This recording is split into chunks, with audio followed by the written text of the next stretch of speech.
and it hits me, oh my gosh, this is that triangle. You know, there's explanation for everything that occurred in the Rendlesham Forest incident that doesn't involve aliens at all. It was completely silent. It comes right over our heads. He saw a classic flying saucer really standing in the clearing. He turned over to my father and held his hand, and he looked in his eyes and he said, "We're not alone." Welcome to Podcast UFO for our live show. We're live every Wednesday at 8 p.m. Eastern Standard Time on the Dark Matter Radio Network. Please remember to visit the website podcastufo.com for past episodes, blogs, and forums. During the show, feel free to participate live in our chat room. And don't forget to like us on our very active Facebook page. Hello, everyone. This is Martin Willis, your host, and I'm back in the snowy mountaintop in Maine. And we have a couple of guests tonight. First hour, we have someone who I met out in Phoenix. Her name is Lori Hines. She's an author. And she's going to be talking about the Native American culture and the Star People and some ancient times as well. I never really touched on this subject, so it should be interesting. And we have Stephen Bassett is going to be in hour 2. Before Lori, we have Alejandro Rojas coming right up from Open Minds Radio. He's going to be sharing the UFO conference information that we just had last week. It was really exciting, and we're going to be chatting back and forth about that. No UFO news. He hasn't even had time to take a look. Well, don't forget, we have new T-shirts on our website. And you know what I found out? They're not real popular, so I'm going to have new graphics done. And it must be that. I can't understand why else people aren't really buying them. Only supporters bought them out at the listeners bought them out in Phoenix, and no one else. So that kind of says that they're not all that good, and I apologize for that. I think they're good anyway. So speaking of that, I'm going to draw a name out of the $10 supporters for a free T-shirt that you probably won't like. So hang on just a minute. And here we have Gary Oliver, a $10 supporter who wins a T-shirt. I hope you like it, Gary. And I guess that's it for now. And we have Alejandro. How are you? I'm still tired. I bet you are. You did a beautiful job, and you're a hard worker, and it went off without a hitch when I was there. I don't know what happened. It must have fallen apart after I left, I'm sure. Luckily, it did not, although during the conference, I'm always stressed and thinking about, the next day, the next few speakers, making sure we've checked their PowerPoint, everything's working. Where are they? I need to get them. We need to check everything.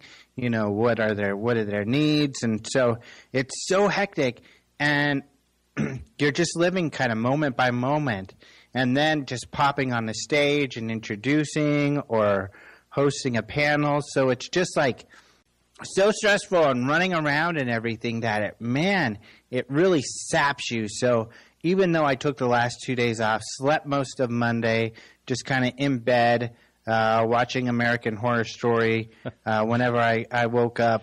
And so now it's like this is my first day back to the office, and I'm still just so tired, and my throat is still hurting. But you know what? Luckily, even after you left, even without your wonderful moral support, everything went very smoothly.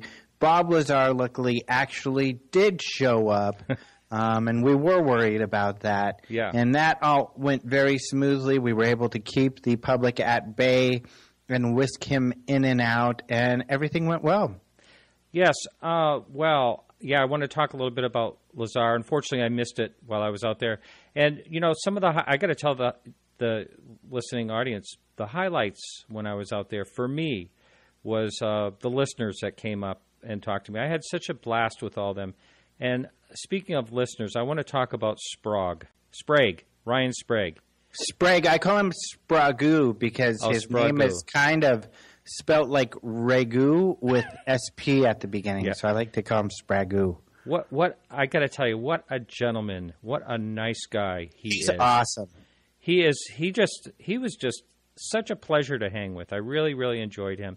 I did get to spend a little time with Charlie Foltz, and what another nice guy he is. I mean, I've forgotten what a nice gentleman he was, and he did a great presentation. He did. His presentation was one of my favorites. I think that's a highlight because I think their case is so important and so great. In fact, luckily we were able to get some video interviews with Jim Weiner and Jack Weiner, the twin brothers who were with him. We integrated some of that into his talk, but I have these hour-long interviews where on my show I'm going to play those because Jack, who we never hear from, is such a really fun, interesting guy. They all are. They're just really salt of the earth, honest, regular guys. And so I'm so excited that we're going to make a video. We did more interviewing with Chuck Bolts. I want to really focus on this case because I want to bring it back and make it one of the primary abduction cases because it does rank up there with Betty Hill and Travis Walton. I think this is an amazing case. And so I'm going to continue to make a big deal out of it because it's just an incredible – it's so mind-boggling. Well, you have my support on that, not just because I live here in Maine where it happened, but because I just really believe in it also. To me, it's one of the most solid ones, and I think I mentioned that 2 or 3 times last week. And, hey, for the listener who's listening, also you can go to the website, podcastufo.com, and you can see the video that was taken while behind the scenes. About an hour of that podcast is on video on our homepage. I'm going to leave it up there. I want to talk about Bob Lazar. I miss Bob Lazar, but last I spoke during our podcast with Stan Friedman, he said that he was going to actually bring up a few things during the Q&A, and I just wondered, did that happen? No, and it's because the Q&A was only George and Bob, and that was the deal. The deal was we whisk in Bob. George gets all of the questions in written form from the people at the conference, and then he asks the questions. We actually didn't have too many submitted, but of those, several of them were from Stanton Friedman.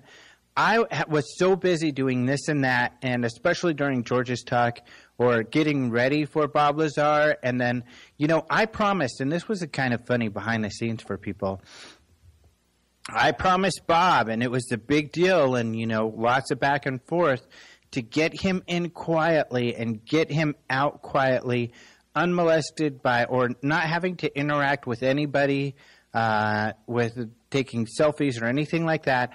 I told him that's what we would do, and that if afterwards he decided, he felt good about it and wanted to do some interacting, he could do that if he wanted to, but he didn't feel like that. But it was behind the scenes. Luckily, it went really smoothly because we came up with this plan on how to sneak him back there and get him. The only people that I kind of had to strong arm and push out of the room and get out of there were speakers because some of the speakers snuck back. And I won't say who. One in particular was really upset with me for screwing up his selfie, but I grabbed his phone and put it in his jacket and said, "Get out!" And he got really mad at me. I think he's over it. But one of the pictures made Facebook, by the way. Yeah, there are. Yeah, I know. There were a couple backstage because then I had to yell at the crew, "Hey, quit taking selfies and screwing around. We need to get this ready," because I'm just, in conference mode. We got to get this going. We got to check everything and get it rolling. Everybody's so Twitter-pated that they're like, okay, they're ready. George doesn't even have a microphone. Bob's microphone is hanging by his leg. So I'm like, what the hell are you guys doing?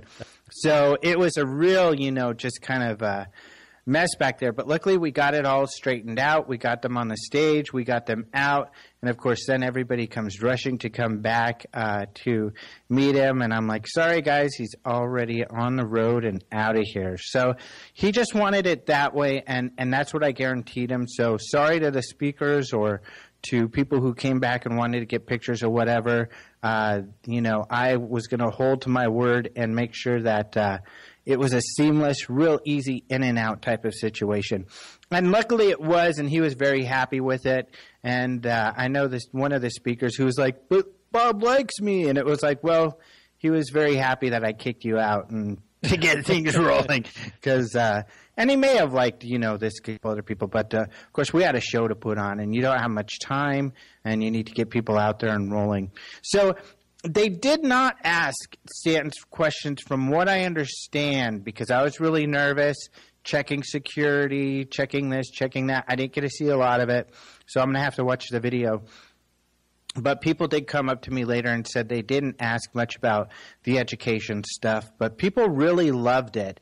And it was really interesting because, Bob's answers are really off the cuff. They feel so genuine. They feel like, he really has these experiences. However, we did have a panel the next day that got kind of heated with Stanton and Jeremy Corbell, who interviewed Bob Lazar, is friends with George Knapp and Bob Lazar, and was defending Bob Lazar. We also had Mark Pilkington, who wrote a book and did a documentary on Richard Doty. So there was heated debate about Doty. There was heated debate about Lazar. And Stanton got to get in his arguments for the education and stuff like that. So people should watch that panel. It was really good because Stanton got to get in his comments and Jeremy his retorts. But it was fun. It was heated because, of course, I jumped in there. Some people wanted to see a debate between Stanton and I about Doty, and we were able to get a little bit of that in that panel. So it was fun, and luckily, the whole group are people who really respect each other, and we're very respectful. So now, I just saw Richard Doty on Facebook reaching out to George Knapp. George Knapp's a friend of mine on Facebook. And so it looks like, who knows, he might be coming up on Coast to Coast or something. Yeah, I know George Knapp, whenever I'm on Coast to Coast and I talk about Doty, often George Knapp will go, I'm going to hear from him because he's a liar. And of course, so I often talk about the different things he's lied about. And he's admitted, he says he's a disinformationist. So I just always caution, we can't trust him if he says he's a disinformationist and he keeps lying. Why do we try to believe things that he has to say? And a lot of people do. Going back to Lazar, I just have a gut feeling that the whole thing, it has nothing to do with Stan Friedman or anyone else, but right from the beginning when I first started looking into Bob Lazar's claims, it just doesn't feel right. I don't know. I don't know if I really believe it. I just don't get that warm and fuzzy feeling. I know he's a really intelligent. Is that what you look for when verifying cases, if you just get that warm, fuzzy feeling? Well, it helps, yeah. But, I see that, he's an incredible speaker. He's really, really sharp, brilliant. But I just don't know. I don't know. Maybe there are parts of it that are true. But, my whole feeling is that he was never even there. That's just my feeling. And I know last time I said this about him, I got some hate mail, and I'm ready for it, Well, I'm not, I'm always like this, and I think some people don't like it. I'm never 100% about anything, but I'm still on the fence with this one. I go back and forth, and George has very compelling arguments when it comes to this case.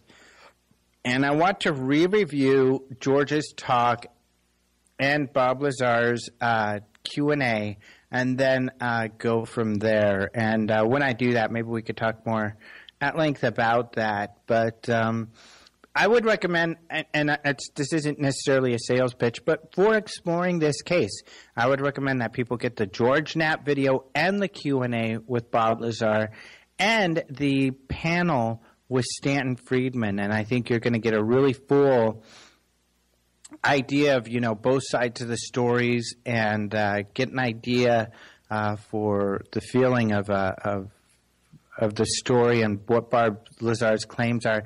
And it was really funny because we did struggle.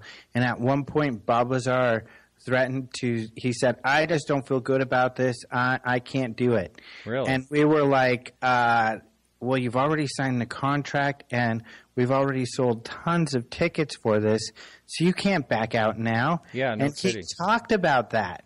I haven't said anything about this to anybody, but he actually talked about that, which I thought was hilarious. He said something like, well, but I couldn't because they would have sued me, but in a nice way. So they would have sued me in a nice way. Yeah. Yeah. It was really funny that he brought that up, which was also a positive thing because it just showed he was open and about some of this stuff that could be embarrassing towards him. But that was really funny that he had brought that up.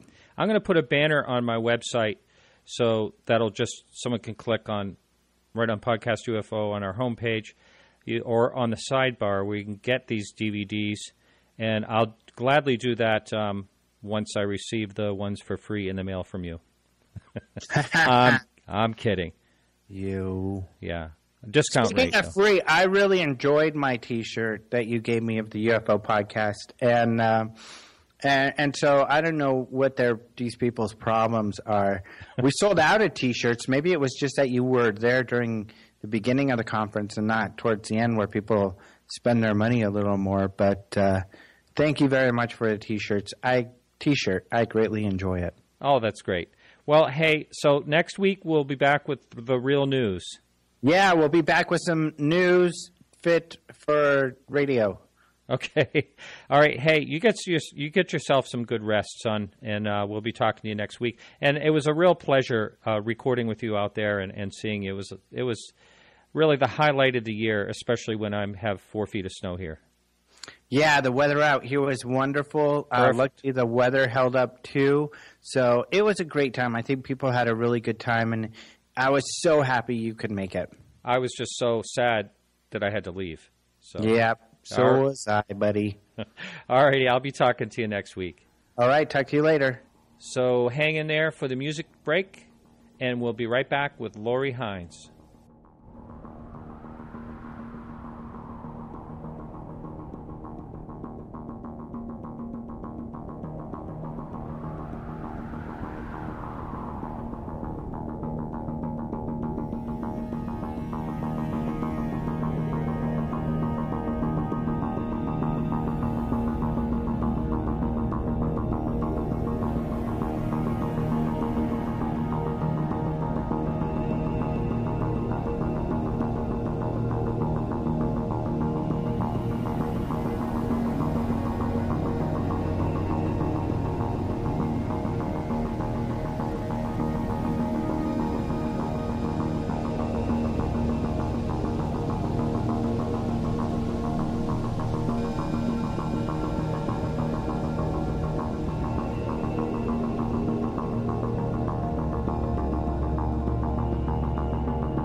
That music was by a fan of the show, Bruce Rainier. Thanks for that, Bruce.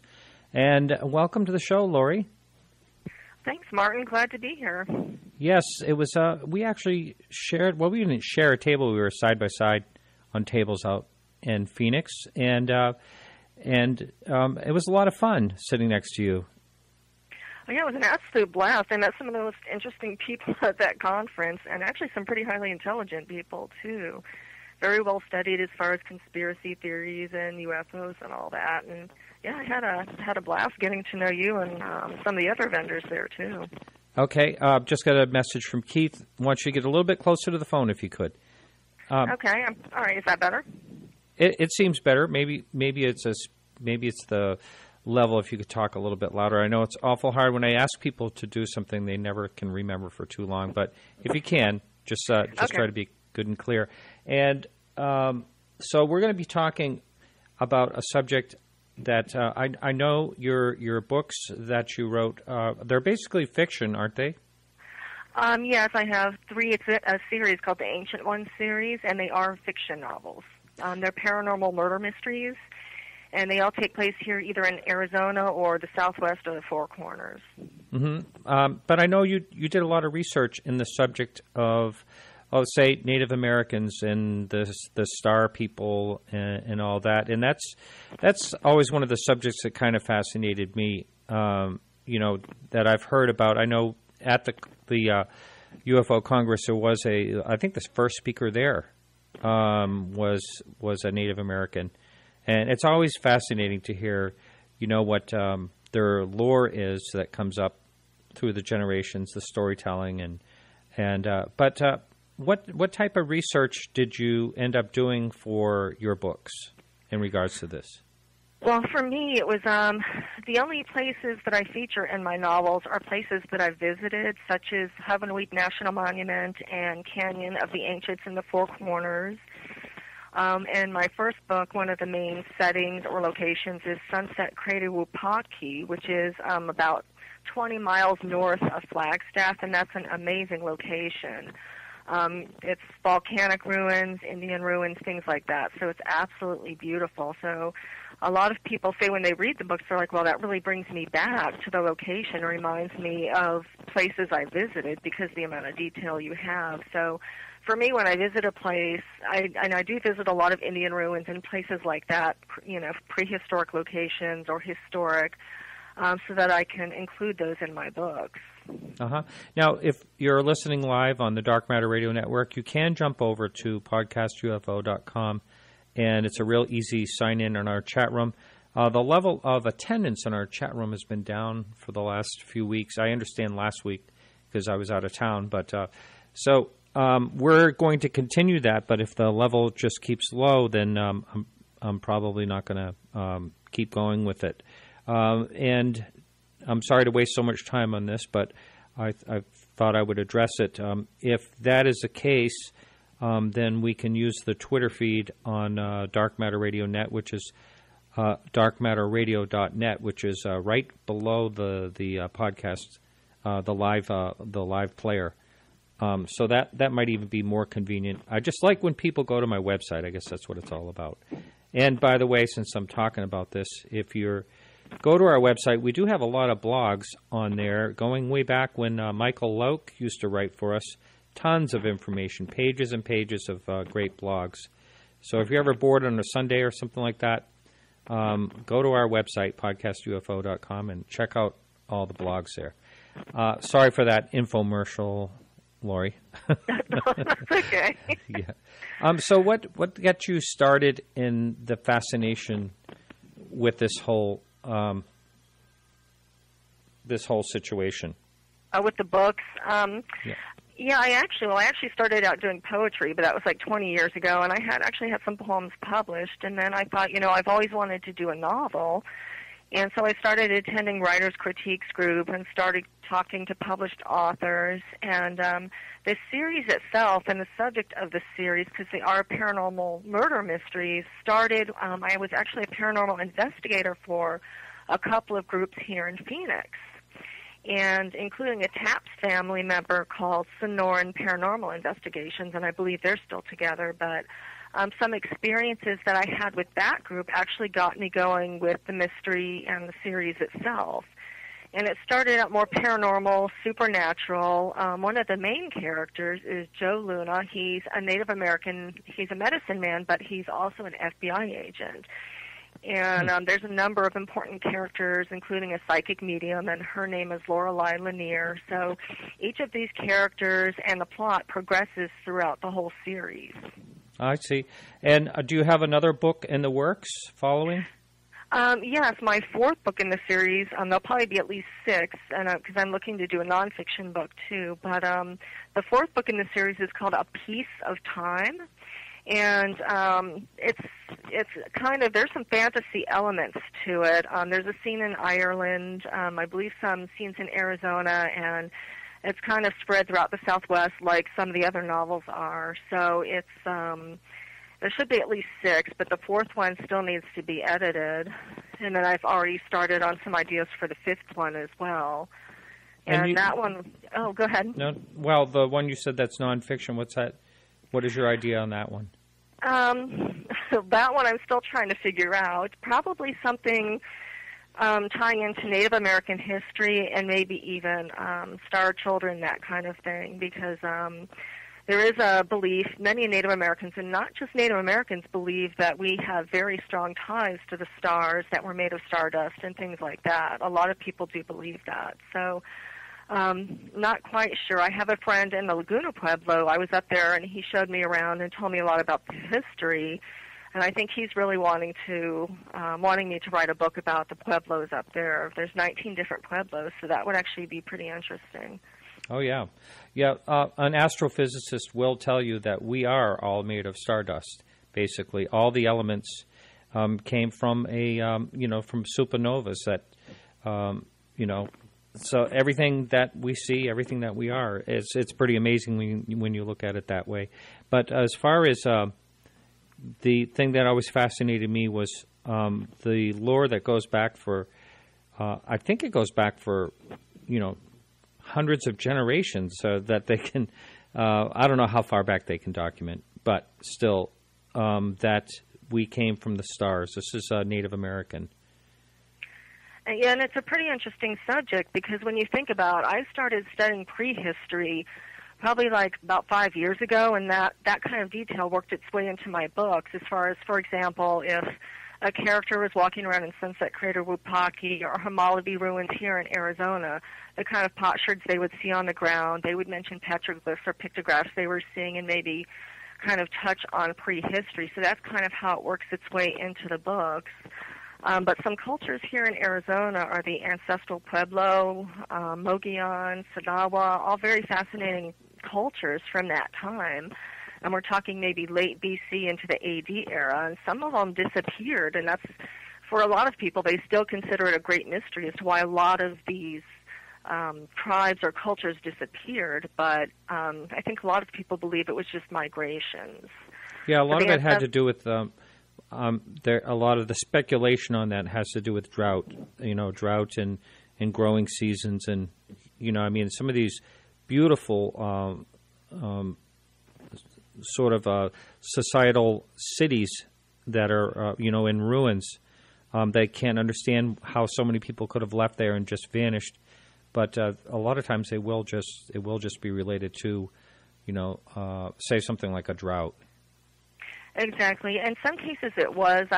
Archaeologists used to think that it was all drought, or a lot of archaeologists and surveyors and researchers were saying it was drought. And now these days a lot of them are saying it depends on the site, it depends on the culture. In a lot of cases it could have been political instability, and probably was, as you had other cultures and other tribes moving into the area. And as you mentioned, in a lot of cases they had no choice but to move on. They had no resources, no water. They had to do those migrations. And I've talked to people at the UFO conference and other people who believe it's a huge mystery. I've talked to people who believe that, the Native Americans were returned to the stars where they came from. Spaceships literally came and took them. In Mesa Verde, there's a site. I didn't see it when I visited there, but I'm not sure it's off the main trail, but there's supposedly a huge round rock that's just big enough for a UFO to land on. And some people actually, there was a Native American woman that took led a tour of people out to that site, and she mentioned that, it's big enough for a UFO to land on, so it actually landed and then took them back up to the stars. And I actually met some people at the UFO conference that thought that would be the case. Well, I know Dr. Lynn Katai was there at the conference, and when I had her on the show, I don't know, a year and a half ago, she had done some research into the Native American cultures in regards to, UFOs and their stories that were passed down. And she said that somewhere in the desert around there, in the Phoenix area, there were like drawings on rocks, not in caves or something, that actually, like a triangle, like the Phoenix Lights. Have you ever heard of anything like that around there? Not as far as a triangle. I've come across in my research, there's a picture of two UFOs together, and there's actually a Navajo or a Dene myth behind it. And I kind of mention this briefly in my presentation sometimes, but there's a myth that one UFO came down, broke down, was on Earth, and then another just like it came down and rescued it. Now, there's a whole myth behind it. It's like 2 or 3 pages of mythology behind that, but that's, kind of the gist behind it. And you do see a lot of rock art here of what people call ant people.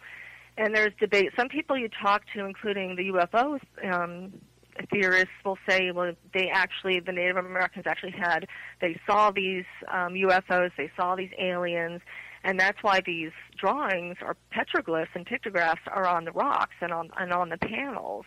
And some people, including Hopi, there's a myth called the Ant People, and the Ant People actually took the Hopi underground and taught them the merits of food storage and sustenance, and actually saved them from starvation. So is it that they saw UFOs, or that it's related to their mythology of the Ant People? Maybe it's some of both. I mean, I have no doubt that they might have seen UFOs. Some of them probably did, considering how many sightings we have today. Was there more back then? So it's pretty interesting when you do see a lot of the rock art. Yes. I really don't think the time element has much to do with UFO sightings. Yeah. Everyone, the skeptics or debunkers or a lot of people say, oh, yeah, this whole thing started in 1947, and Roswell, and, it was all because of, people went crazy over the media and everything. But if you look hard enough, you can find the possibility of sightings. A lot of it's not very clear. There's something out there. People are talking about Alexander the Great had a UFO sighting, but that was, basically debunked because that was just something that was made up in 1952 in a book or something like that. It is really hard to research things like this, and especially when it goes into history and the written word and what's out there. The cave drawings are ancient and are very intriguing, all the different figures. And then there are ant-like people. I don't know if that has anything to do with it, but there are ant-looking people on some of those rocks. All really intriguing. And yeah, like Nevada and Utah supposedly have a lot of that. It's really all over the world too. And a lot of people do look at that and say that's evidence that they saw UFOs. And as you mentioned, as far as the time thing, I'm sure they did. I'm sure a lot of them did. This didn't just start with Roswell. That might be one of the major recorded events, but it had to have started long before that.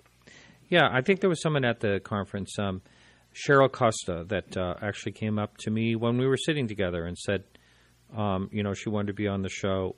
200 years of UFOs in New York. I am interested in that. So I would like to have her on, and I was thinking about having two New York people on at the same time coming up in a show soon. But, I think the whole thing is, speculation, but still it's fascinating.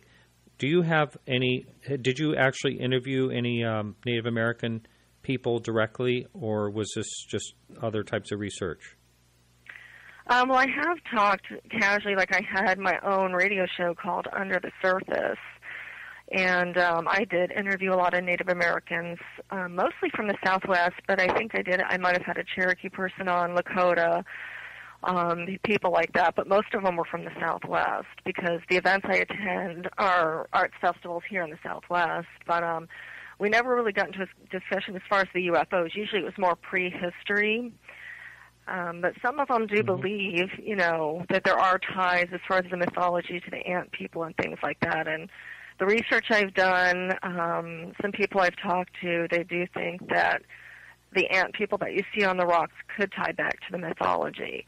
And when I talk to some UFO people, they're like, oh, no, that just indicates they've actually seen aliens, and maybe it's some of both. One of the things you hear a lot, and actually I heard people talking at the conference about this, is kind of like the mystery of ancient life, and the discovery of people are talking about there's Roman artifacts found in somewhere in the Americas or things like that. What do you think about all that? Do you have an opinion on the possibility that we were visited by other countries that weren't supposed to be here pre-Columbian? Well, it's kind of interesting because one of the things I talk about in the presentations is cranial deformation. And if anybody's ever watched Ancient Aliens, which I'm sure a lot of your listeners probably have, that's something I work into the talks. And the Mayans were very heavy into cranial deformation, as well as the Germanic Huns and other cultures, even ancestral Puebloan. There's evidence of the Hohokam people here in Phoenix. There have been skulls found that they think the reason for these deformations is to kind of pray to the alien gods, or because of sightings they've had and things like that. The Mayans in particular, in a lot of cases, they're deformed because the women put their babies in these cradle boards and working in the fields and things like that. So after time, their skulls get deformed. But the Mayans actually had deliberate skull deformation. It was like a major cultural thing. And when one of the Spanish explorers actually asked one of the Mayans, why do you do this? They said, quote, this is done because our ancestors were told by the gods that if our heads were thus formed, we should appear noble and handsome and better able to bear burdens. When you consider the size of the skull, that kind of makes sense. So, I mean, I don't know if I necessarily agree with the actual alien tie-in to that. Just the size of the skull, better able to bear burdens and make them, they actually consider it to make them more attractive. Have you ever heard of the Lloyd Pye's Star Child skull? Yes, actually I did. I tried to get a hold of someone from that experiment or from that project to be on my show, and I never heard back. Yeah, Lloyd passed away, I think it was 2 years ago now or so, somewhere around there. And I'm curious to find out what the status is of that. It's kind of funny. For some reason, that show I did with Lloyd Pye is my absolute number one listened to show. It's still getting thousands of listens. I don't know exactly why, but I guess there's a lot of people interested in that, and in particular, that skull is very, very puzzling. It's almost beyond deformity. Yeah, it's pretty interesting compared to like I was just talking about the normal cranial deformation and stuff like that. And as far as like the Star Child thing, a lot of people I talk to say, what is that? What is a Star Child? But there's so much more beyond that. I mean, Star Children, I guess in a way all of us are Star Children, but there's a purpose for Star Children and I'm sure, this probably was touched on during your interview with him, but there's a reason that Star Children are here, supposedly to make the planet better and stronger. We've got so many wars going on, and it's just, it's really scary, in my opinion, the direction we're heading. And for Star Children, there's different levels of Star Children. A lot of sites you go on will say there's 3 different types, rainbow and crystal and indigo being the 3 main types. But I've actually talked to people who add 2 different categories to that, platinum and diamond, who are the newer versions of Star Children. And one of these people, and I've talked to other people as well, that can actually, they have the ability to download languages from alien species. They'll just find themselves talking these specific languages. And I'm sure in some cases it's totally fake, but this one woman I know, she's highly intelligent, and just the fact that she can do that, and I think I met somebody else at the UFO Congress too that either said they knew somebody that did that, and it might have been somebody at the conference themselves, but it's pretty fascinating what's happening and the abilities that these Star Children have. I mean, some of them can even contact extraterrestrials and call the UFOs to Earth. They're telepathic, they can levitate, and they actually, a lot of them have physical characteristics like that of an actual alien. Their skulls are the big skulls, they have the large almond-shaped eyes, and in my 4th book I actually developed a character, she's a Star Child, based on that description, kind of. Now, where are these descriptions coming from? Oh, as far as the Star Children? Mm-hmm. They supposedly, well, the physical characteristics, there's different sites I've looked on, and they all, kind of share the same characteristics, and they think because they are Star Children and they do have that ability, a lot of them are said to look just like that. And I've kind of seen pictures of some. I think a lot of them just look like normal children. It's just they have extrasensory abilities. They're just remarkable in what they can do, particularly calling aliens to the planet, being able to communicate with aliens. I don't know if that necessarily means they're being abducted. I don't think so. I think it's on a whole different level. But there's some remarkable abilities. Being able to walk by, I actually have a friend in Roswell that took a test. There's tests you can take to determine if you're a star child. I'm not necessarily, I wouldn't call that scientific evidence, but I've talked to people who say that they can walk by light bulbs and on the street lamps and things like that, and they'll explode, and that's supposed to be a main thing as well, a main characteristic. I've heard a lot of people say that. I always wanted to be able to do that. That would be kind of cool. Yeah. I've never been able to do that. One of the things, getting back to the Native American culture and the Hopi, I believe it's the Hopi, that have Kachina dolls. Yes. And what is the story behind the Kachina dolls? I've heard some people say it has something to do with, star people or something like that, but I don't even know what the background is on that.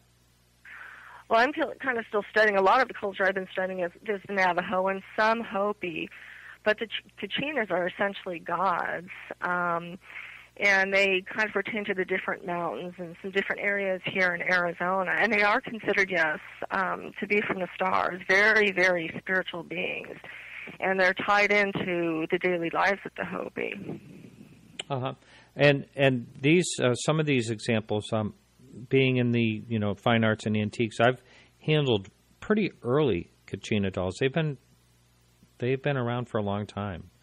I don't know when the tradition started, but some of them are absolutely beautiful. Yeah, and it's said, because the Navajo do have versions of Kachina dolls, but the Hopi are said to be the real authentic thing, and it's not like the Navajo. I mean, they make some remarkable-looking ones, too. But I believe with the Hopi, I think it starts with the children when they're babies. I think the Kachinas are kind of tied in with that, and with helping them develop, and it kind of ties into the children, more so the little girls and the little babies that are born. Mm-hmm. So it kind of starts with that. But yeah, that goes back quite a ways. Now, does any of your research or any of this go into Mexico itself, or is it all basically in the States?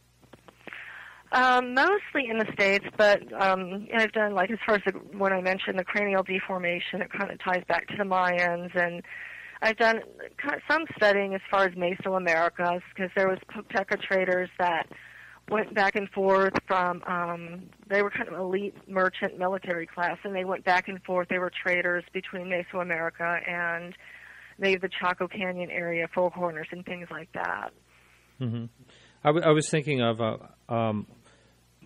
some of the tomb shaft figures that come out are really, really bizarre. Talk about alien looking. You never see too much about that, either on TV or anything, or Ancient Aliens. I don't know if I haven't watched a whole lot of that, but I've never really seen some of these pre-Columbian figures that are, there's also the, I'm trying to remember, that there's sort of Chinese looking, and there's a name for it. It just slips my mind right now.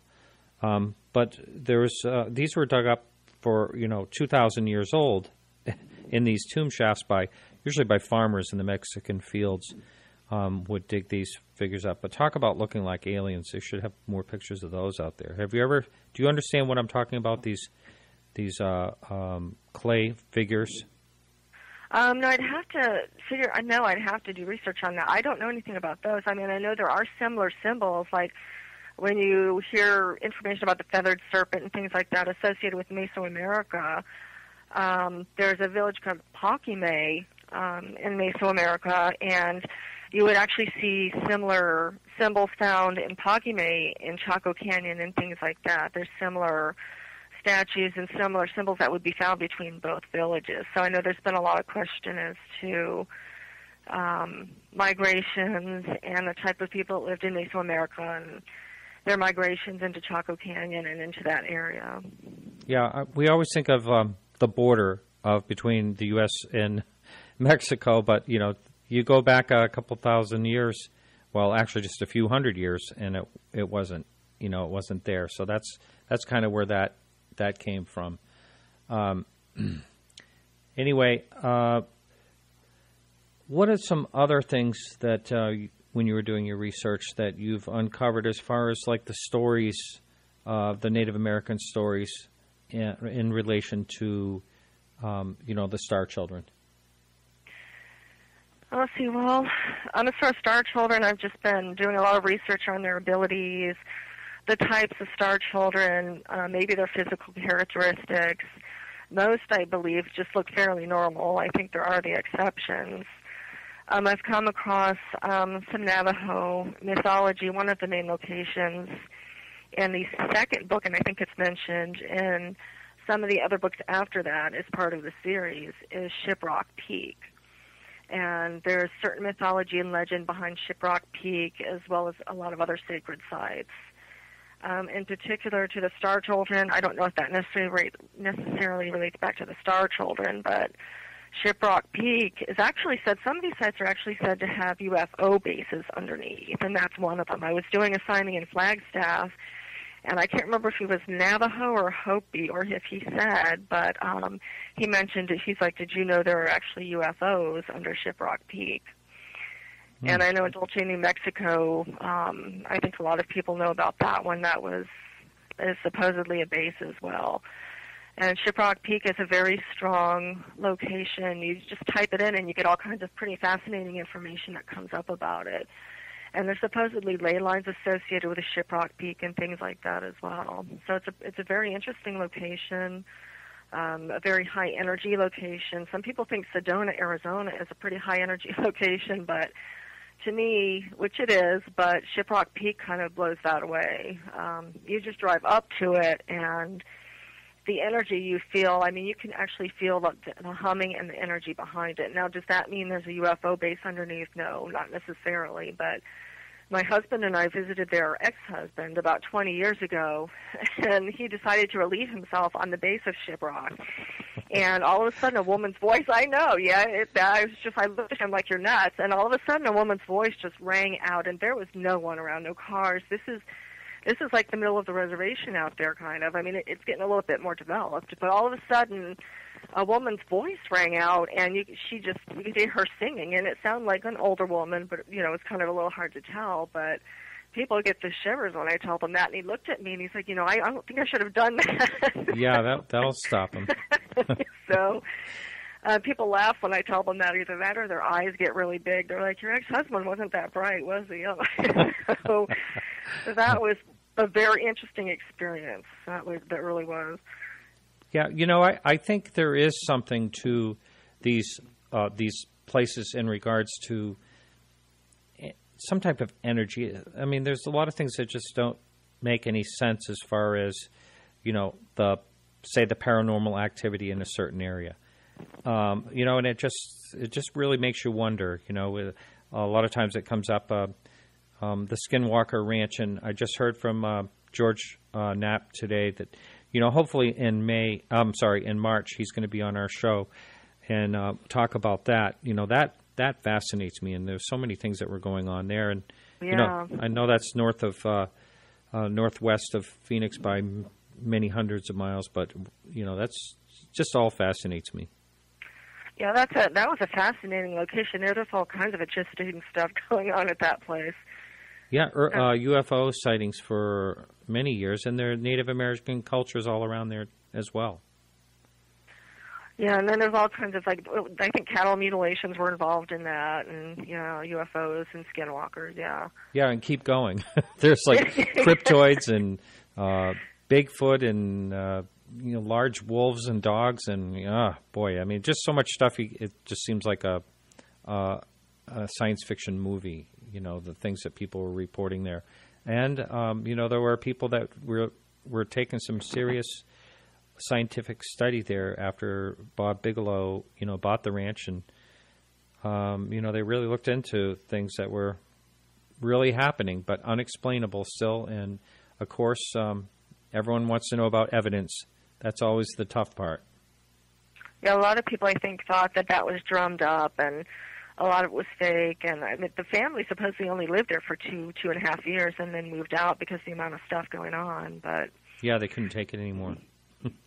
Yeah, that's pretty heavy duty if all that is true. So right. Are there any other places that you're aware of? You said, is it Sonoma? No. What was the name of the? Oh, the Shiprock Peak. Yeah. Are there any other places like that you're aware of that you visited? Or? Well, that's as far as all the ones. All of them are kind of spiritual to me, just because I have, I have proof that I have past lives as a Native American. Of course, a lot of people have.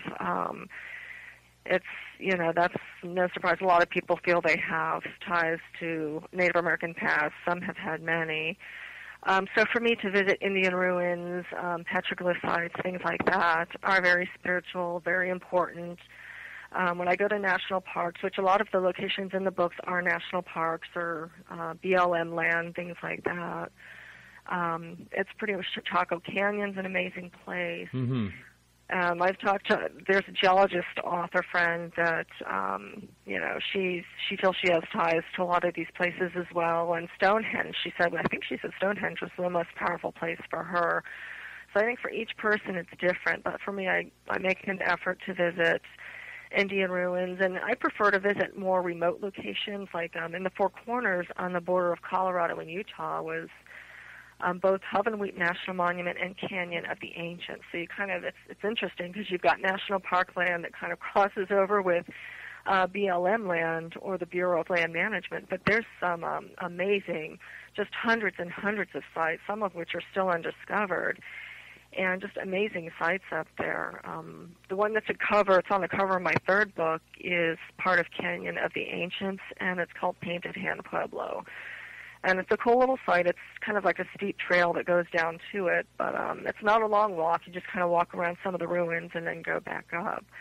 But that's just one of the many, many sites there that you can explore. You could spend years up there exploring. Wow. Well, I was, I don't know, in my 20s or so, I went to Four Corners, and there was something really, I felt like I had to get the heck out of there. I don't know. It was a really weird area. I don't know how else to explain the feeling I had. Probably nothing paranormal at all, but... well, sometimes, was it just kind of a negative feeling? Or yeah, just, yes, okay, it was. yeah. It was like, get out of here or something. I felt like... almost like there was some type of danger. So we have just a minute or so left. You do have a website, right? Yes, my books, 3 books that are out now are on Amazon, both in print and ebook. But yeah, I do have a site on WordPress, and you can either go to WordPress and just type in my name, or it's LH, my initials for Lori Hines, author, author.wordpress.com, and that'll take you right to my website. Well, very good. Well, it's been a real pleasure. You were very kind when we sat next together, and it's been a real pleasure speaking to you tonight. It was great meeting you as well, and I appreciate you having me on the show. Very good. Thank you. And I'm going to be signing you off, and I don't do this very often, switch guests in the middle of the stream here, but if you're listening live, hang in, and thanks again, Lori. All right, thank you.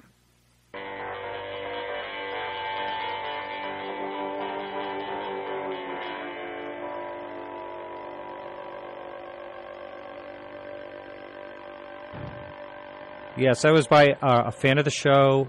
Moot Davis is his name. You can Google him. He's on tour right now. Great guy, fan of the show. Stephen, how are you? I'm just fine, Martin. How are you? Good. It's I think it's a little better. Okay. It doesn't sound quite the same as it usually does when we speak, but we're going to go with it the way it is, regardless. So, Steve, I always have a special place on this show for you because you were the first one that believed in me. You were my very first guest, and you're always welcome. Thank you. And you've been on a number of times, and we haven't spoken, I think, about a year and a half. Last time I was out in your area, I think we tried to connect, but it just didn't work out. We were going to have lunch or something, I think. Yeah, it's been that long. Amazing. Yes. So what is going on? I know we can talk a little bit about Podesta and things like that, but let's just hear what's going on with you these days. I PRG shipped the 30-hour record of the video record of the citizen hearing on disclosure to the U.S. Congress, all 538 offices in early November, and those would have arrived throughout the month of November. It's a 10-disc DVD set, congressional version, non-commercial. I arrived in Washington around November 24 and set up shop, thinking about trying to make a move in December, but there was just a lot going down in December. It was really crazy. Overseas, also politically, it was not a quiet post-election transition period, that's for sure. So we didn't really get underway until after the Congress reconvened on January the 3rd. Not long after that, I sent a verbal request into 170 offices on 7 committees that we were considering, a verbal request to meet with their legislative aid liaison to the committees. Then we did some more, and of course then we started working the media. In fact, we started working the media around mid-November. It was a slow process because of all the things competing. ISIS, for instance, has just created a huge media drain, as well as, of course, the crisis in Ukraine, and then we've had multiple political crises here. So it was very difficult to penetrate. Then I sent in, early February, I sent in 3 fax requests we narrowed the field down to 5 committees. The 2 committees on intelligence, the 2 science and technology committees, and the Senate Homeland Security Committee. So it's about 90 members with 70 on faxes. We sent in 3 fax requests and continued to work the media. We had some articles. We had 3 articles in the Washington Times. And then things suddenly took a dramatic turn upward. One of the faxes I sent into the 5 committee members, or the 5 committees rather, 70 members, got it linked into the Rockefeller Initiative, naming names including Hillary Clinton, Bill Clinton, John Podesta, and so forth. About 3 days after that fax hit Capitol Hill is when John Podesta put a tweet out on his Twitter account. I don't think he's put out one since. He was just about to leave the executive office, the White House, as advisor to the president, 1 year, which everyone noted with interest. We were very surprised that he left the Center for American Progress as CEO and became an advisor to Obama. And the tweet was rather remarkable, and it's easy to find. Just Google John Podesta tweet UFO. He said that his number one regret during the 2014, while he was advisor to the president, was not getting the UFO files released, referring back to his call to release those files in 2002, 2003. And then he copied that tweet to Maureen Dowd of the New York Times. Just amazing. It shouldn't happen. There's no way that that's supposed to happen. In other words, these people like this do not do something unless they have to, unless there's a reason for it. Everybody knows how dangerous Twitter, Facebook, and Instagram can be. Quite a few careers have already been ended because of one tweet or one Instagram. So here's a guy who is just leaving the White House as an advisor to the president. Everyone knows he's going to go very quickly to work for the heir apparent to the Democratic nomination, Hillary Clinton, who has the lead in the early polling to be president of the United States. You don't put out a tweet saying that your number one regret was not getting the UFO files released. You just don't do it unless you've got a reason. And he did. Because he knew, one, that the 538 offices had gotten the citizen hearing video record, which has 3 hours of testimony on it about the Rockefeller Initiative. He probably got tipped off that 70 faxes had gone in to pretty important committees, science and tech and intelligence committees, referring to the Rockefeller Initiative, mentioning it by name. And so he knows what Clinton knew back when he put himself on Jimmy Kimmel on April 2nd, thinking that the DVDs were going to be shipped then, March 31st, that the Rockefeller Initiative is about to come out. It's about to be brought back to life again after being ignored by the media for 20 years. And they're going to have to answer questions about it. And so this was an attempt to inoculate himself ahead of time. So that he can say that, well, I have done something on this. We have looked into this, and so people won't think that there's some sort of evasion here. That's very significant because that tweet launched 500-600 articles. I mean, there are articles all over the country. Is that right? Europe. Oh yeah, absolutely. It was like went viral almost immediately. You know, so, some people are saying it's his sense of humor, but I don't think so because I looked into a lot of the things that he's written in the past, and of course, he was in Leslie Kane's book. But he really does have a serious fascination and a serious interest in this topic. Yes, he does. He's connected to this issue, though he's never mentioned the Rockefeller Initiative, which is what we could pose the real problem for him. So he had to make that tweet, but that only helped us big time. So that generates all the press. And then quickly, the media starts getting back to me. And we got a quick Washington Times article, and then the breakthrough. The breakthrough came on Monday, 23rd. We got a huge article in the Roll Call newspaper. This is the political paper that's been serving Capitol Hill in the Congress since 1955. It's got a huge website as well as a print edition. And on Monday the 23rd, the Roll Call ran a huge article on everything, on the Congressional Hearing Initiative, citizen hearing, the whole 9 yards, with video and plenty of links. And then there was also a print version of the article that goes in the paper. So a huge percentage of everybody on Capitol Hill got put on complete notice. They hadn't already been by the Washington Times articles that this is going on, that meetings are being sought, and that these are in play.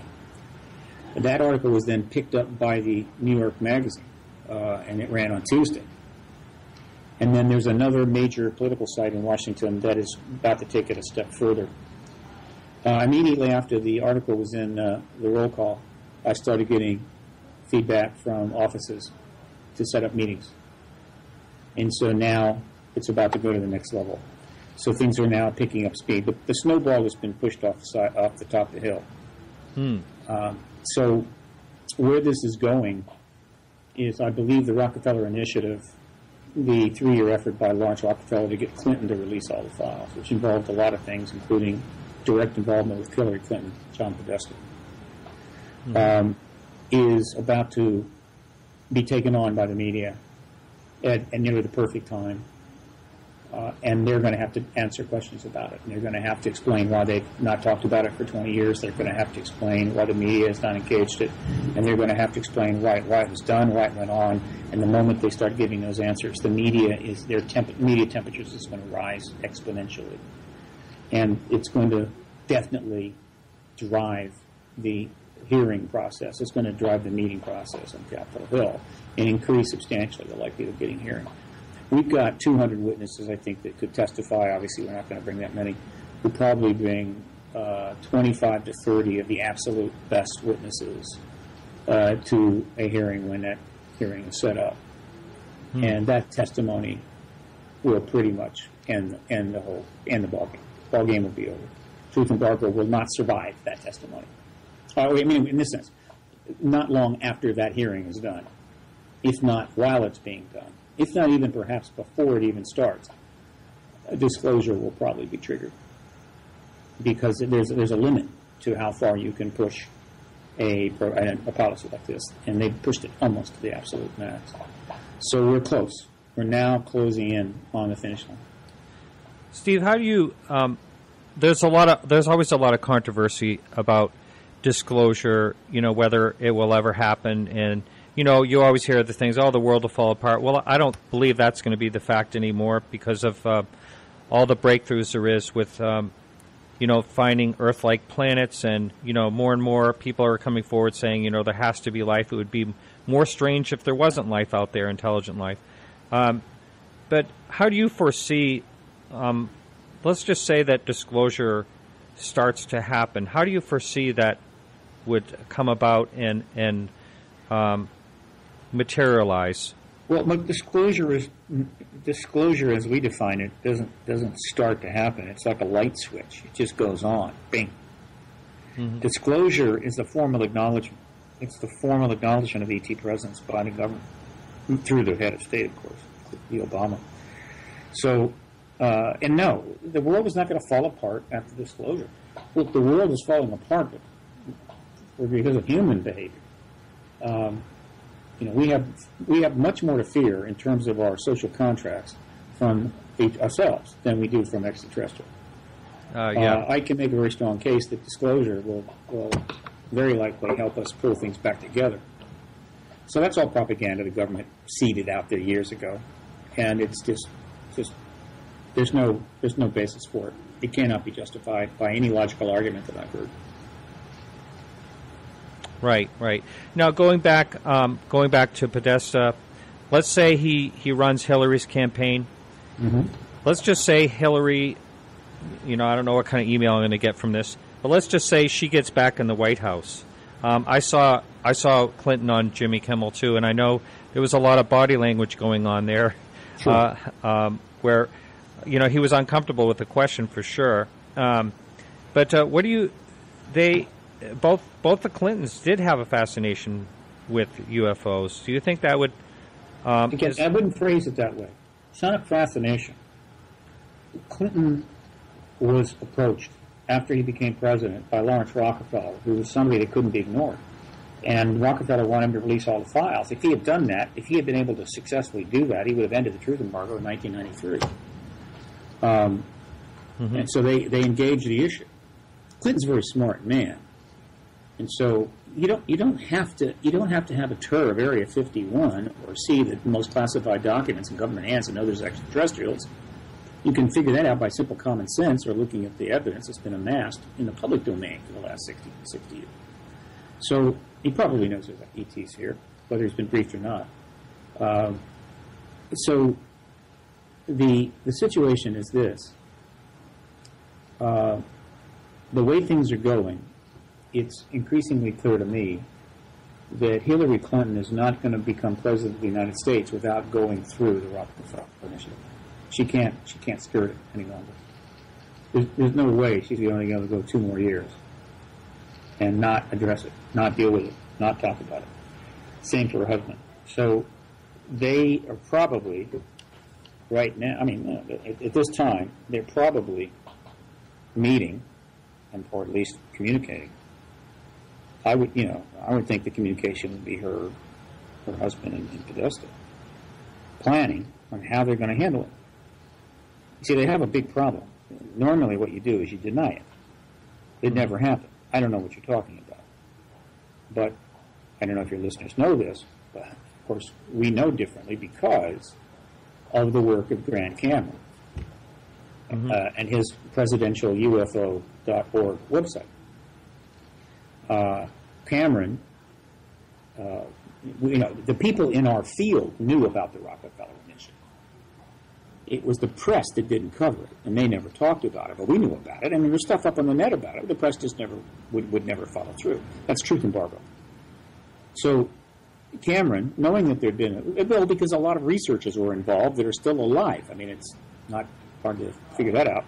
So Cameron's, submitted a Freedom of Information Act request in 2000, early 2000, might have been like 1999, and essentially, for whatever reason, I believe it was a mistake.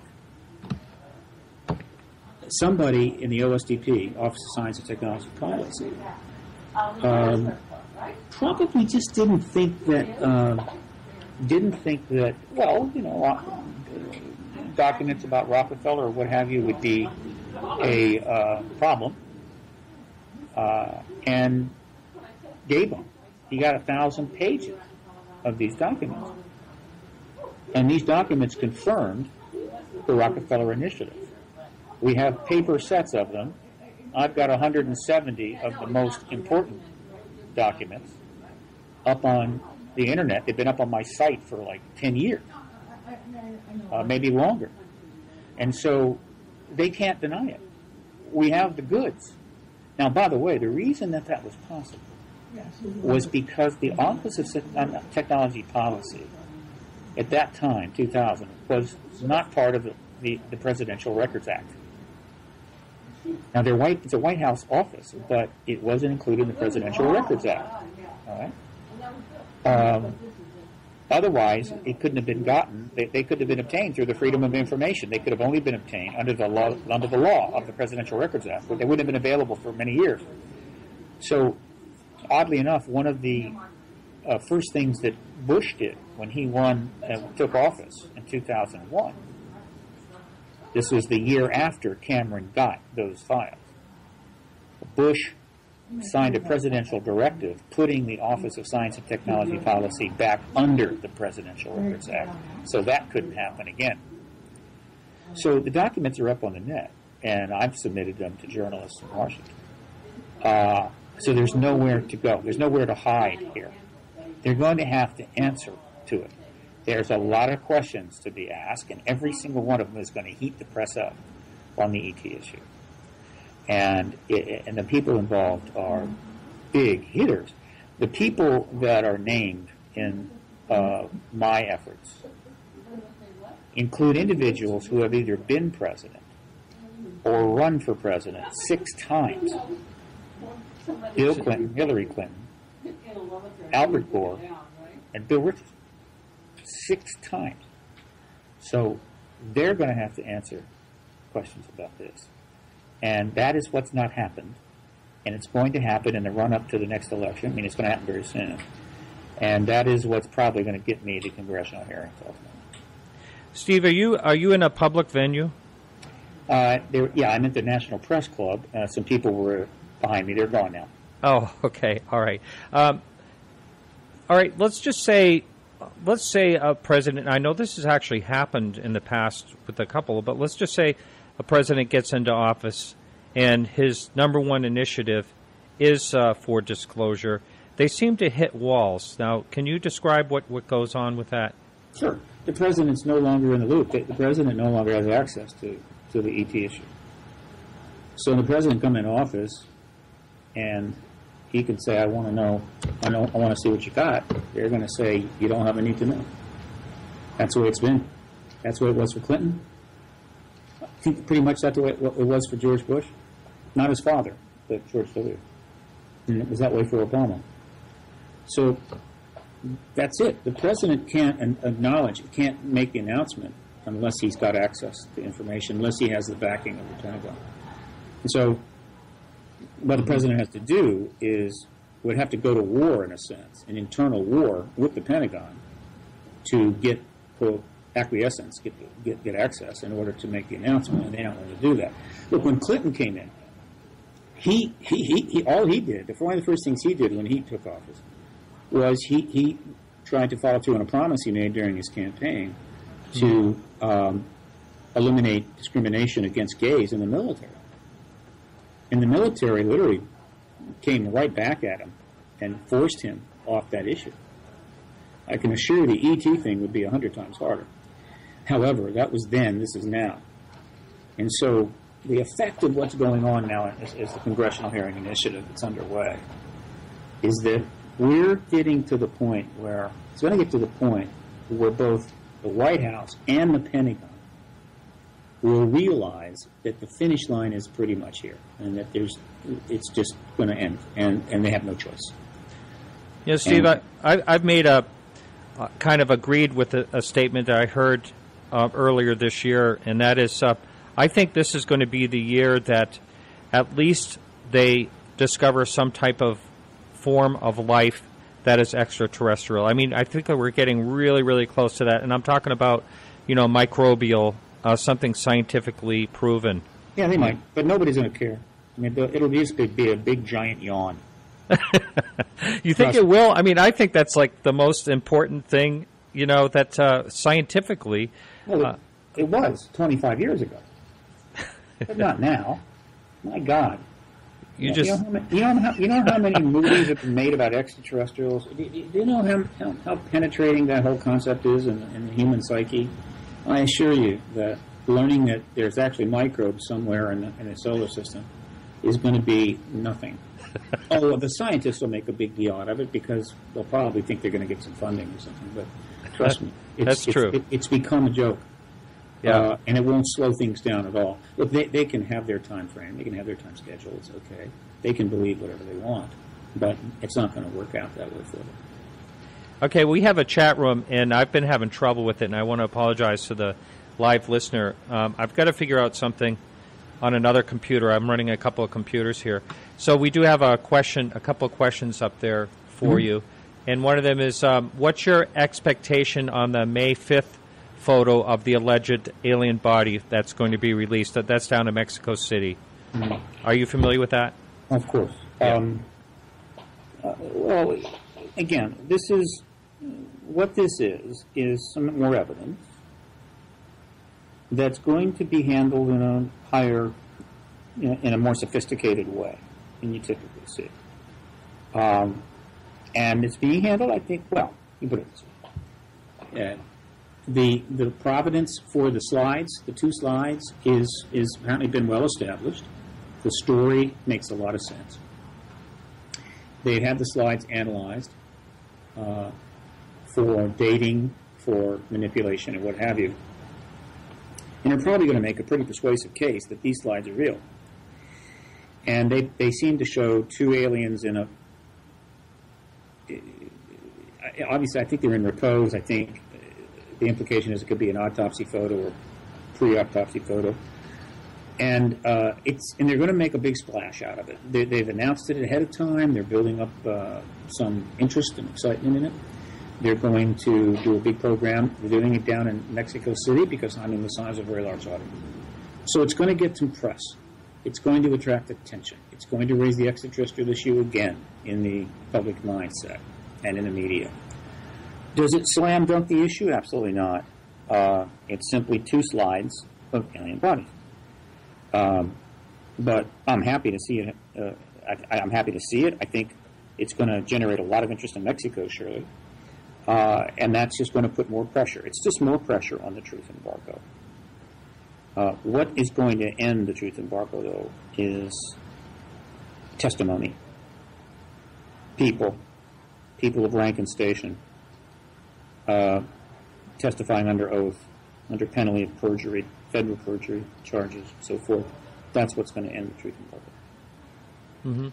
Okay, we have another question up there, and someone just wanted to know, and I think I know the answer to this, but wants to know if you do any other lobbying of other nations, or you just concentrate in the U.S.? Well, no, I lobby the United States government. That's it. I'm not capable of or qualified to lobby other governments.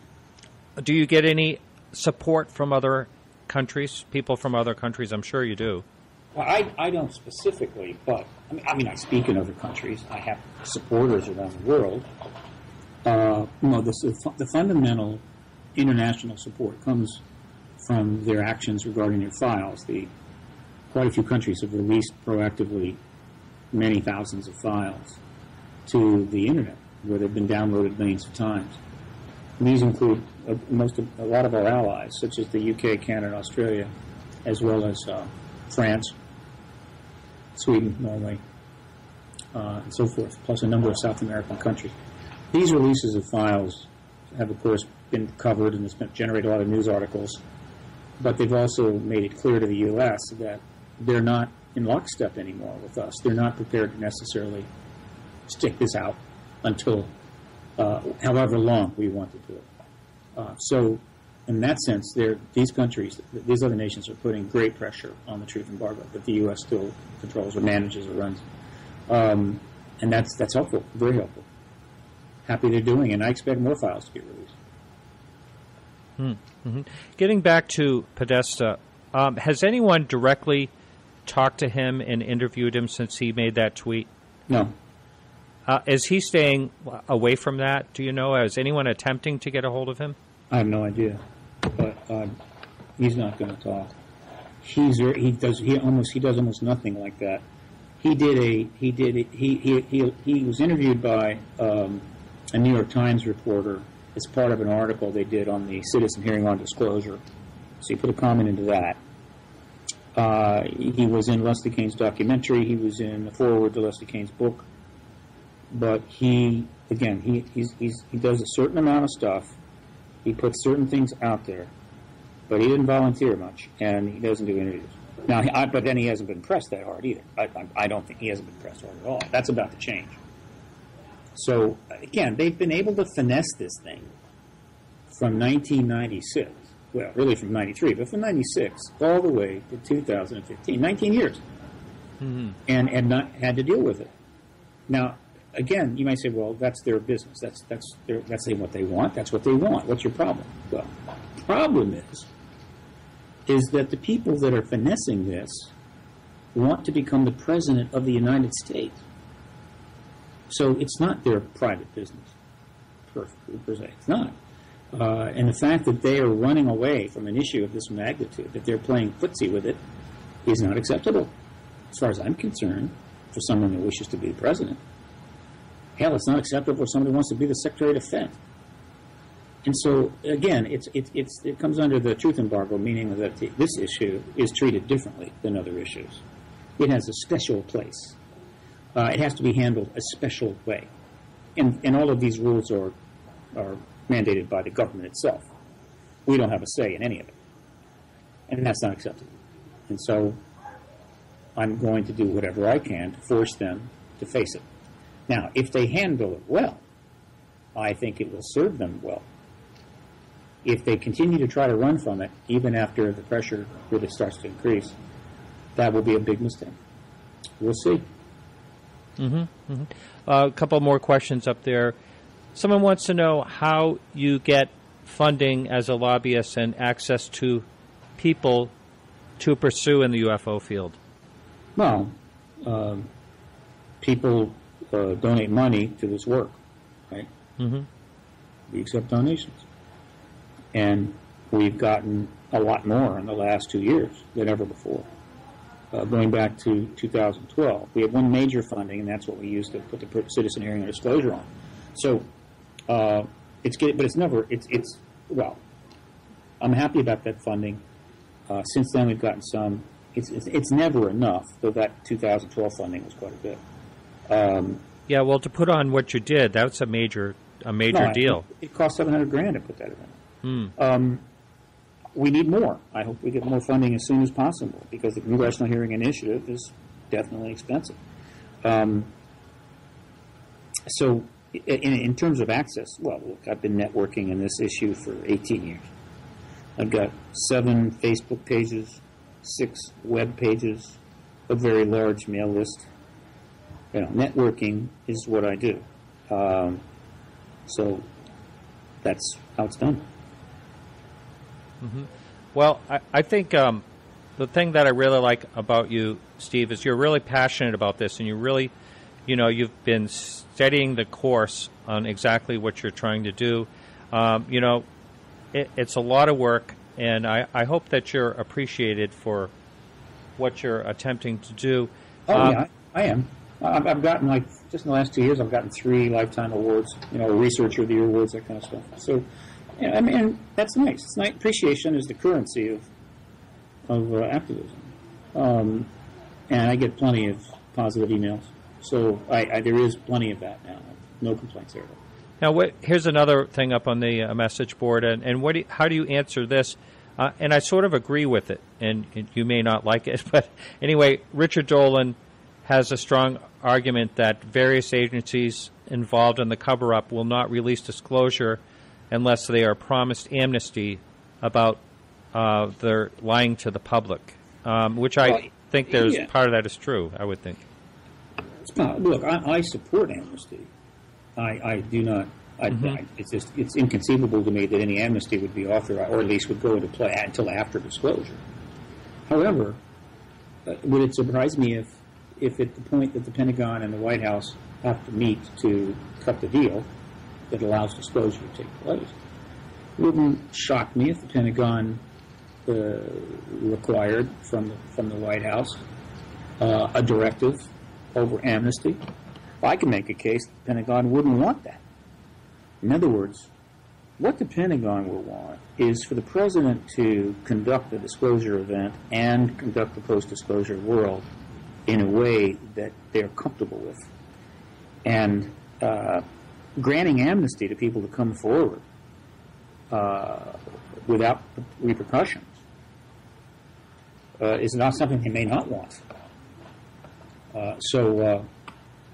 If Richard has said that, I would probably disagree and think that, no, I don't think that will be a factor. But if it is, then the President can say, fine, I'll give you a presidential directive. Why not? I mean, if that's what they want, that's an easy thing to give them. Mm-hmm. It just makes the President look even more progressive, more advanced. Not only is he bringing us the truth, but he's actually taking additional measures to help the truth come out. Remember, disclosure is just the announcement of the presence of ETs. That's all. That's all it is. It's not anything else beyond that is the post-disclosure world. And so an amnesty directive would be a way of saying, in addition to announcing ET presence, I'm going to do what I can to bring information out as quickly as possible. Again, I don't think he will. I don't think he will initially, but I'm going to ask for it. I'm going to campaign for it. But probably, if an amnesty and a truth and reconciliation program, we need both, were instituted, it won't be right away. It will be a number of months after the disclosure event. What do you think the pressure is on the U.S. when outside countries are more and more open to the idea that UFOs really do exist, and they're taking it serious? There's pressure there. There has to be. There's pressure. Well, look, there is a huge, and I've said this countless times, and I will continue to say it as long as it takes. There is a huge risk to the United States by delaying disclosure. The formal announcement will go down in history. Many will view it as the most significant event in human history. Mm-hmm. The country that leads on this, that goes first, the president that leads, the party of the president that leads, will achieve an instant historical legacy that's almost priceless. The country that comes in second will get squat. Right. But it's worse for the United States because the U.S. started this truth embargo, demanded that its allies go along with it, maintained it, has resisted it greater than any of these other countries. And so if Russia, for instance, were to make the announcement, then the U.S. would get all of the blame and negatives associated with the embargo itself without any of the positives of being the lead country that ended the embargo. It would be a geopolitical disaster. And I keep saying it in hopes that some people in the White House will be listening. Because if they don't get that, they may be on the verge of making a colossal mistake. But of course, making colossal mistakes, that's how America rolls right now. Mm-hmm. It's funny, just before you said that about Russia, someone typed the same thing on the chat room. They're thinking the same way as you. You know, that wouldn't surprise me. You think Putin would like to embarrass the United States and seize that brass ring? You think he's that kind of guy? Mm-hmm. Yep, he really could. Mm-hmm. Yep. So when you this DVD set you sent out, can you get into the details of how many people and who they were that you sent them out to? Well, the DVD set was the full record of a citizen hearing, 42 witnesses, 30 hours of testimony, 20 sessions over 5 days, mock congressional hearing, National Press Club, 6 former members of Congress were mightily impressed by this testimony. We sent a copy to every congressional office, 538 that were active at the time. That's 5,380 DVDs, 10-disc DVD set. A couple sets have been sent to the media. Some more will go to the media shortly. These are not commercial. They're not for sale. One day they're going to be worth a lot of money, I'll tell you. But so that's what it is. The citizen hearing is the key pivot to this maneuver. I couldn't do it without that citizen hearing on display. And so we're going to, whatever it cost, it was worth it. And if we get hearings, that will be the key reason why. Now, I know I spoke with you, I believe I spoke with you just before you put that on, but I don't think I've spoke to you since that time, at least not on this show, that is. But what would you say was the most profound part of that whole hearing? I mean, what made the most impact? Well, of course, it depends on what you are, the target for the impact. Look, there are two fundamental hooks upon which the entire congressional hearing initiative is based on. Because two is enough. One is a national security hook, and one is a political hook. Each of these hooks were presented were included in the citizen hearing on disclosure. Each of them had 3 hours of testimony. The national security hook is the nuclear weapons tampering evidence. Now, that evidence, the largest repository of that evidence, of course, was put together over many years by Robert Hastings. The book is UFOs and Moves. That's just an incredibly important book. Robert Salos, who was one of the Air Force officers that is firsthand testimony to some of this nuclear tampering and has helped collect a lot of other witnesses, also wrote a book called Fate of John. Yeah, I think 5 people testified on the nuke issue at the hearing. Now, that is a really powerful issue. The press has actually written about it, and it's been on the internet, but they've never followed up. That's truth embargo stuff. Obviously, if this kind of testimony gets in front of a congressional hearing under oath, that's a whole different matter. In other words, if I'm in meetings with staff on the Hill, and I'm presenting this as one of the key testimonies to be brought forward in a hearing, who is going to look at me and say, well, you know, why do you think that having our missiles shut down while an unknown vehicle is hovering over our SAC base is a national security matter? I don't think anybody's going to be stupid enough to do that. So that's the national security hook. That's powerful stuff. The other hook is the political hook, and that, of course, is the Rockefeller Initiative that we've already talked about. And the reason that that hook is important, again, is that one of the people involved was president twice. The other one wants to still be president and has been Secretary of State. Another person that has never spoken about the initiative was Secretary of Defense and the head of the CIA. Another one became Secretary of Energy and the governor of New Mexico, and another one ran for president, and that would be Al Gore. These people are still around, having huge influence on the American people and the governments of the United States. So, boy, you know, these are fully, they aren't retired. They haven't gone off into retirement to a private life of quiet contemplation. And so they're fully in play. And so the Rockefeller Initiative is going to take hold. And there are a lot of people, I think, in Congress that would like to see that fleshed out in a hearing process. So that's the two most important areas of testimony in the hearing. For the person that is unfamiliar with the Rockefeller Initiative, can you explain that, please? Yeah, the truth embargo was not going to end while the Cold War was underway. There was no way it was going to happen, at least unless the extraterrestrials forced them out. Once the Cold War ended, the major barrier to ending the truth embargo also went away. Now, there were still other barriers, other issues, but the door was open. And on paper, that would have been the time, shortly after the Cold War ended, a year or so, to go ahead and make the announcement. Lawrence Rockefeller, one of those sons, brother of David, brother of Fernand Nelson, Lawrence Rockefeller was a billionaire, but he was a very progressive person. He was involved in environmental issues and other issues, and he had supported researchers like John Mack and Milton Howe and so forth. Lawrence Rockefeller did this. And so about 2 months after Clinton had entered the White House, he began what we now call the Rockefeller Initiative. And a meeting, the first meeting was held after a letter was sent. The first meeting was held, I believe, not possible, I believe it was March 23rd, 1993. Rockefeller was there. John Gibbons, the head of the science office, was there. And then Rockefeller had with him his attorney, Henry Diamond, and also the head of the Human Potential Foundation, Rockefeller's foundation, C.B. Scott Jones, Air Force Intelligence.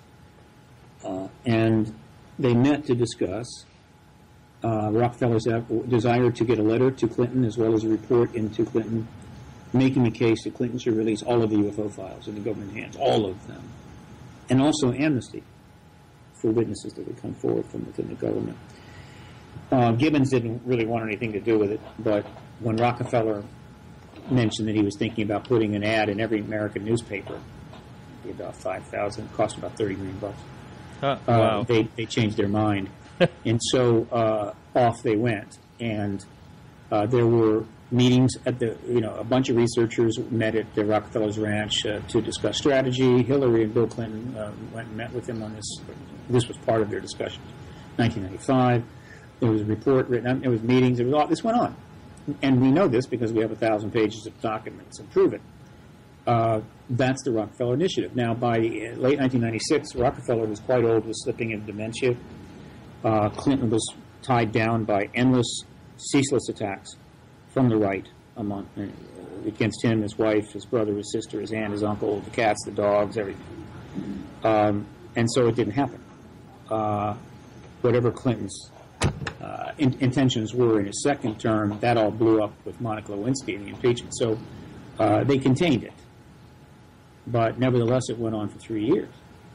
That's the Rockefeller Initiative. Now, let me tell you, if it wasn't for the truth embargo, a billionaire Rockefeller mucking in the White House trying to get the president to release files from the U.S. government files is news. It's big news. It's political fodder. It's everything.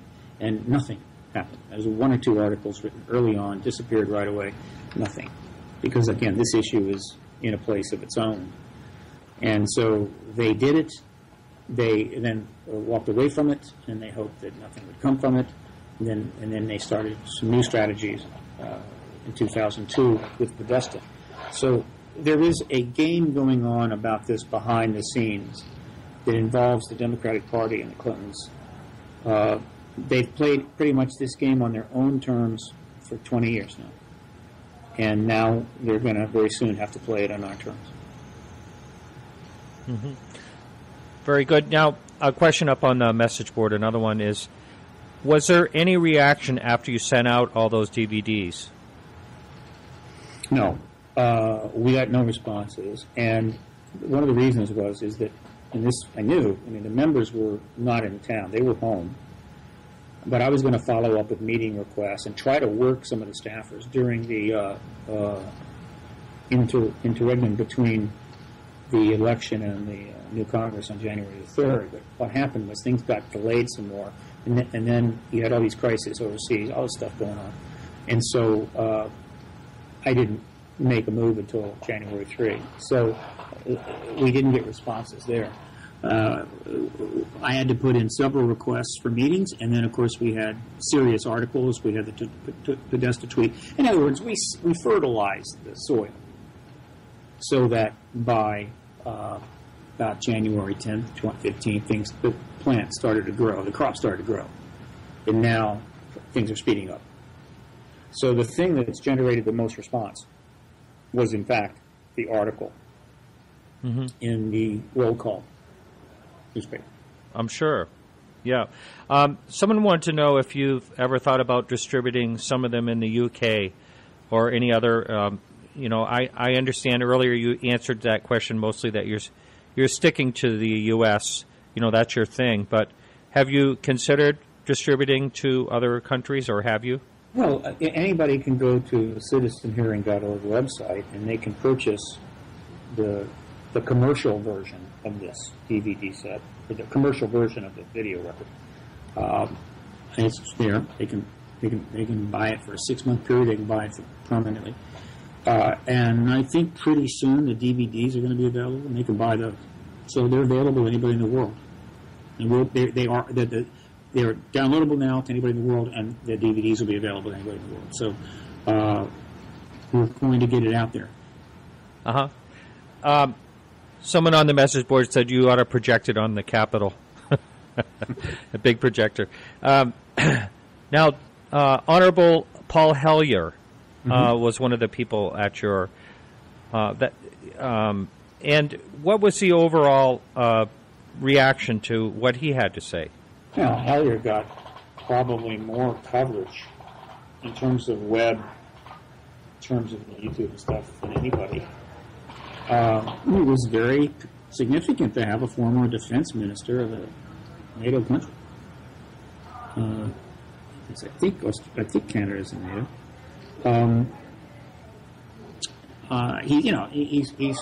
It's been a number of years since he was in that role.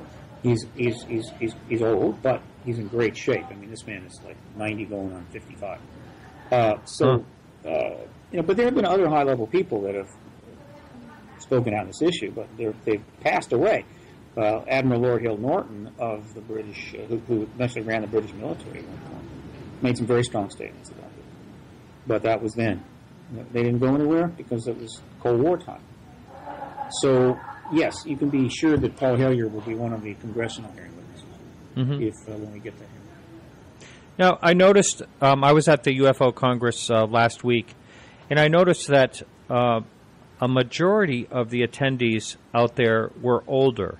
That's always the case.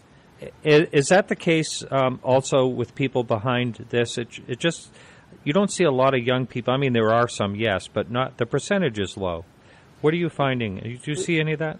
The issue on its face does not have direct impact on the lives of a 16-year-old or an 18-year-old or a 20-year-old. At that age, you're interested in finding a wife, husband, career, enjoying yourself, and this issue doesn't have immediate impact. It will ultimately impact their lives greatly. So the people that are that go to these conferences are the ones that have been following it their whole life. I mean, if you're my age, I'm 68. I was born about 8 months before Roswell. I've lived my whole life during the ET era, at least the modern ET era. And so these people have obviously had all these decades to get aware of it and follow it, and so they're the ones that have the interest. They're the ones that come to these conferences. Obviously, the age average is dropping. The median is dropping. You're seeing more of it, but I don't expect that to change much after disclosure. However, trust me, the millennials will be on fire. Let's see. There's a. This is from the board. It's not directly from me, but I understand Charles Hall it's always kind of controversial, to say the least. Do you think that affected your the hearing at all, having him there? Charles Hall? Is it Charles Hall? You've got Colonel Halt. Of no, it wasn't there. Not Hall. Charles Hall wasn't there either. I think there's two names being mixed up here. Hall, Hall. I can't remember his first name. Yeah, there was no Hall there. Now, as it happens, Paul Hellyer referred to Charles Hall's testimony. Yeah, his evidence in the tall whites, but Hall was not there. I'm trying to think of the one that does the tall blondes or whatever it is. The tall whites. That's Charles Hall. He was not there. He was not there. Not there. Okay, I think there was some confusion about that. If you're talking about the citizen hearing. Yes. Yeah. Right. Correct. Okay, we have about a minute left here, Steve. So, why don't you go ahead and give out all your information? Well, if you want to find out what you want to get up to speed on the Congressional Hearing Initiative, just go to the PRG's main site, paradigmresearchgroup.org. And there's a big graphic. Just click on the big graphic. Take you right to the CHI page. You can see the media coverage. You can see the interview schedule. You can also see the press releases and so forth. The Citizen Hearing home page is the citizenhearing.org. There you can buy downloads of the entire, some or parts of, or the entire Citizen Hearing on Disclosure, commercial quality. And that's where you'll also find the DVDs. All right. I'm sorry, we gotta close the show, Steve. Thank you so much. It's been a real pleasure. Look forward to being back. Very good. I'll talk to you soon. So that's it for the show. And if you're listening this far, that means you're $1 a month or more supporter, and I thank you very much for helping us out. I want to thank everyone for helping us also with the show today, and that's Alejandro Rojas with the news, Carrie Lloyd Whitehouse, and Bruce Rainier for the music. And I want to thank our two guests, and that is Lori Hines and Stephen Bassett. Peggy Shunning for managing our Facebook page. Remember to like us on Facebook for the latest UFO news. You could check us out live for the full show next week on the Dark Matter Radio Network, or right here on this podcast at getjoyride.com or other venues that you're listening on. Thanks again, everyone, and we'll see you next week. Keep your eyes to the sky.